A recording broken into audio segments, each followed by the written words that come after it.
மன்னவன் மூன்றில் நிற்க மாபெரும் மாற்றம் கிடைக்கும். ரிஷப ராசிக்கு 3ஆம் இடத்துல குரு பகவான் வராரு. உச்சஸ்தானமா வரப்போறாரு. உங்களை சுத்தி இருந்த சூழ்ச்சிகள் எல்லாமே விலகக்கூடிய வருடம் இந்த வருடம்.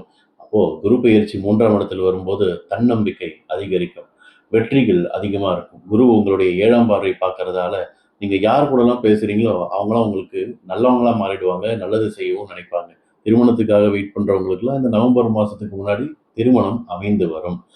9ஆம் இடத்தையும் குரு பார்க்கறதால தந்தை உறவுகள் மூலயமா சின்ன சின்ன சிக்கல்கள் வரலாம். சிக்கல்கள் வந்து சரியாயிடும். பழைய சொத்துக்களை விற்க நேரிடும். ஆனா புது சொத்தை வாங்கிடுவீங்க. இந்த இடத்துல மட்டும் ஒரு சின்ன சின்ன செக் பாயிண்ட்ஸ் இருக்கும். ஆனா ஓவரால் லாஸ்டா அது எல்லாம் நன்மைக்குன்ற மாதிரி தான் முடிய போகுது.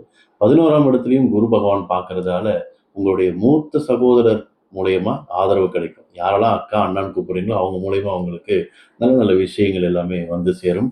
லாபஸ்தானத்தையும் அவர் பார்க்கறதால நீங்க எவ்வளவு செலவு பண்ணாலும் அது லாபமா மாறிடும். அடுத்த வருஷம் குரு உங்களுக்கு அர்த்தாஷ்டம ஸ்தானத்தில் போறதால இந்த வருஷம் கரெக்டா பிளான் பண்ணிக்கோங்க.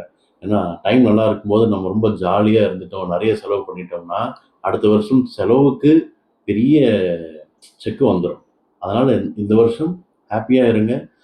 ஜெனியூனா எடுக்கிற எல்லா எஃபோர்ட்ஸுக்கும் உங்களுக்கு நிச்சயமா வெற்றி கிடைக்கும். புகழும் மரியாதையும் உங்களை தேடி வரும். நீங்க தேடி போக வேண்டியதில்லை. ஏற்கனவே 11ஆம் இடத்துல சனி பகவான் இருக்கிறதால சொத்துக்கள் வாங்கும் யோகங்களும் இருக்கு. அப்போ குருவும் 11ஆம் இடத்தை பார்க்கறாரு, சனி பகவானும் 11ஆம் இடத்துல இருக்காரு. இந்த வருஷம் வெற்றியான வருஷம். திருச்செந்தூர் முருகனை வேண்டிக்கோங்க. பக்கத்துல இருக்கிற சிவன் கோயிலுக்கு போயிட்டு உங்க பேர்ல வியாழக்கிழமையில அர்ச்சனை பண்ணிக்கோங்க. வாழ்த்துக்கள்.